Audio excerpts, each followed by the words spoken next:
l'augmentation de matériaux, elle avait une première origine qui était après la crise du Covid.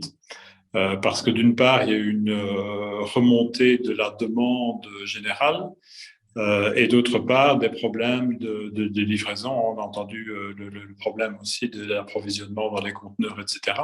Ça a été la première vague. Et puis la deuxième vague, elle est maintenant due à la crise ukrainienne, où un certain nombre de matériaux sont encore plus difficiles à obtenir.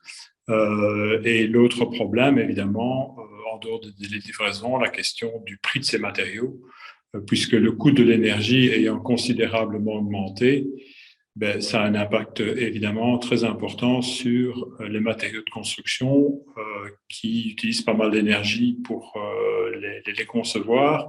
Je pense au ciment, je pense aux tuiles, je pense aux briques, je pense à l'acier. Pour les clients privés, effectivement, généralement, ce sont des contrats avec des prix fixes, mais dans le contexte actuel, c'est juste tout bonnement impossible puisque l'augmentation des prix est telle que l'augmentation des prix va au-delà de la marge des entreprises. Et donc, elles ne sont pas capables d'assumer cela toutes seules. Et puis, je pense que ce sont des circonstances qui sont vraiment exceptionnelles et pour lesquelles on doit trouver des accords entreprises avec leurs clients.